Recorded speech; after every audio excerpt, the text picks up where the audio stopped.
Hello guys, आप लोगों का हमारे यूट्यूब चैनल पर स्वागत है। आज आपको हम बताएंगे टैली ERP9 में पेमेंट रिसीप्ट जर्नल और कॉन्ट्रा वाउचर्स की एंट्री को किस तरह से पोस्ट किया जाए। तो इनमें पोस्ट की जाने वाली एंट्री को कब पोस्ट किया जाता है और इनमें किस प्रकार की एंट्री को पोस्ट या पास किया जाता है। तो सबसे पहले हम इनके बारे में कुछ समझेंगे और कुछ जानकारी को प्राप्त करेंगे। और उससे पहले आप लोगों से गुजारिश है कि अगर आप लोगों ने अभी तक हमारे YouTube चैनल को सब्सक्राइब नहीं किया है तो उसे ज़रूर सब्सक्राइब कर लें और बेल आइकन को प्रेस कर दें ताकि हमारी आने वाली नई वीडियोस की नोटिफिकेशन आपको तुरंत प्राप्त हो सके। और वीडियो को लाइक करें, शेयर करें और कमेंट करें। तो आइए आज आपको हम बताते हैं कि किस तरह से पेमेंट रिसिप्ट कॉन्ट्रा वाउचर में और जनरल वाउचर में एंट्री को पास किया जाए। पहले हम इन चारों के बारे में अलग अलग जानकारी हासिल करते हैं। सबसे पहले हम यहाँ पे कॉन्ट्रा को लेते हैं। तो यहाँ पर हम अकाउंटिंग वाउचर्स को ओपन करते हैं और कॉन्ट्रा इसका शॉर्टकट होता है F4। कॉन्ट्रा में उस टाइप की एंट्री पास की जाती है जिनका रिलेशन बैंक से होता है, यानी कि जब बैंक में हम पैसा जमा करते हैं या बैंक से पैसा निकालते हैं या डिपॉजिट और विड्रॉ, यानी जब बैंक में पैसा किया जाए या बैंक से पैसा निकाला जाए तो ऐसी एंट्री को हम कॉन्ट्रा मोड में पास करते हैं। यानी इसमें आपकी एंट्री हो सकती है bank account debit to cash या cash account debit to bank. अगला जो हमारा है वाउचर F5 पेमेंट। पेमेंट में हम उस टाइप की एंट्री को पास करते हैं जब हम किसी खर्चे का भुगतान करते हैं या किसी पार्टी को पेमेंट करते हैं या कोई नकद एसेट यानी कि बिजनेस के लिए कोई भी संपत्ति को क्रय करते हैं, खरीदते हैं।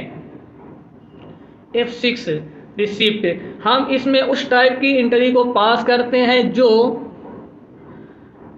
किसी भी तरह की इनकम हो जो किसी भी माध्यम से हमें प्राप्त हो रही हो, या जब हम कोई अपनी एसेट को बेचते हो नकद में तो उसकी एंट्री रिसिप्ट में पास करते हैं। F7 journal. जर्नल में हम उधार लेन देन की जो हम बिजनेस से या बिजनेस की वस्तु को खरीदते या बेचते हैं उसकी एंट्री को पास कर सकते हैं। उसके अलावा इसमें हम परचेज रिटर्न और सेल्स रिटर्न की पर्टिकुलर्स वाली एंट्री को भी पास कर सकते हैं। तो आइए हम आपको अब कुछ एंट्री पास करके दिखाते हैं। सबसे पहले हम F5 में चलते हैं और पेमेंट की कुछ एंट्री को पास करते हैं। यहाँ पर हमने पेमेंट का वाउचर खोल रखा है और अब यहाँ पे डेबिट आता है। हम उसको पेमेंट करेंगे जिससे हमने माल को खरीदा है। हमने ABC पार्टी से माल को क्रय किया था। डेबिट में हम उस पार्टी को सेलेक्ट करते हैं और यहाँ पे अगेंस्ट रिफ AGST रिफ का ऑप्शन आता है, यानी कि हमने maintain bill balance bill bye bill के ऑप्शन को यस करके रखा है। इसको ले लेंगे जिस बिल के अगेंस्ट हमें पेमेंट करना है। और यहाँ पे क्रेडिट में अगर हम कैश नकद भुगतान करते हो तो कैश को लेंगे, कैश बनाएंगे। और अगर बैंक के माध्यम से यानी कि चेक से हम पेमेंट करते हो तो यहाँ पर बैंक को सेलेक्ट किया जाएगा, बैंक का लेजर बना लिया जाएगा।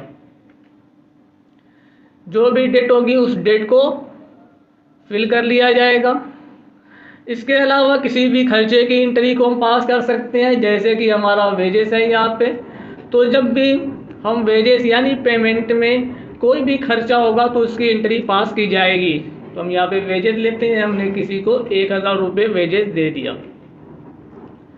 और कैश दिया, कैश ले लेंगे। इसके अलावा नकद हमने एसेट खरीदा, बिजनेस के लिए कोई भी संपत्ति खरीदी तो उसको भी हम पेमेंट में पोस्ट करेंगे। उसके लिए हम एक नया लेजर बना लेते हैं Alt+C करके, फर्नीचर, और डाल देते हैं फिक्स एसेट।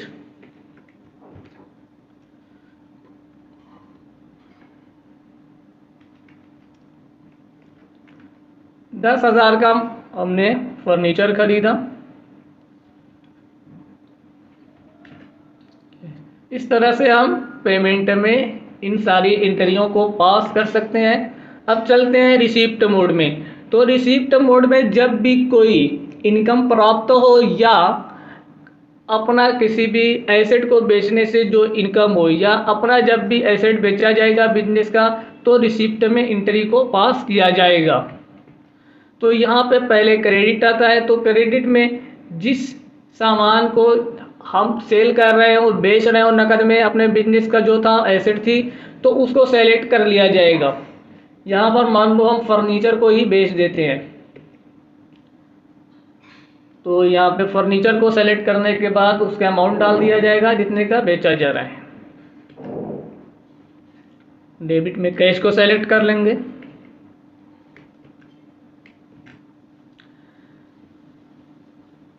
इसी तरह कोई भी इनकम होगी, जैसे कि हमें कमीशन प्राप्त हो रहा है तो अल्ट सी करके हम एक कमीशन का लेजर बना लेते हैं।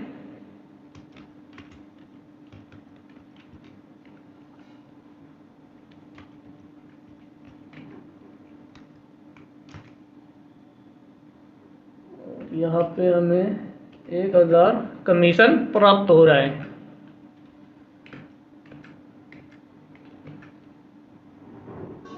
उसके बाद आता है सेव इन जर्नल। तो जर्नल में हम उस टाइप की एंट्री को पास करते हैं जब हम नकद किसी संपत्ति को खरीदें, यानी फर्नीचर, मशीनरी, टाइपराइटर, बाइक वगैरह बिजनेस के लिए हम उधार में खरीदें तो उसको जर्नल में पास करते हैं। तो यहाँ पर हम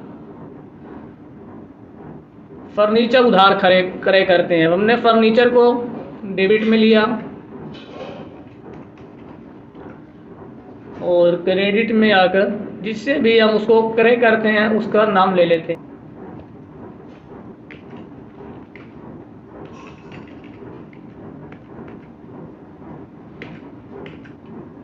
और उसके बाद हम अब एंट्री पास करते हैं फॉर कांट्रा में। कांट्रा में जब हम बैंक में पैसा जमा करें या बैंक से पैसा को निकालें। यहाँ पे हम क्रेडिट में कैश लेते हैं जब हम बैंक में पैसा जमा करते हैं, और डेबिट में आके बैंक का एक लेजर बना लेते हैं।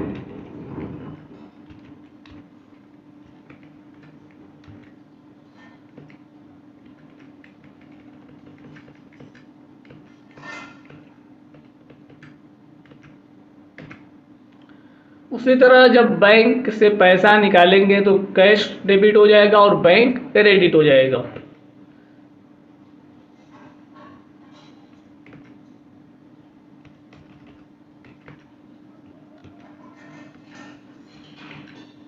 इस तरह से एंट्री को बना लिया जाएगा। डेट को चेंज करने के लिए हम F2 बटन को प्रेस कर सकते हैं और यहाँ पे अपनी डेट डाल सकते हैं। उसके अलावा यहाँ से भी हम अपनी डेट को चेंज कर सकते हैं डायरेक्टली। इस तरह से हम पेमेंट, रिसीप्ट, जर्नल और कांट्रा की एंट्रीज को पास कर सकते हैं। उम्मीद है कि आप लोगों को हमारी वीडियोस पसंद आई होगी, तो आप लोग इसे लाइक करें, शेयर करें और हमारे चैनल को सब्सक्राइब भी करें।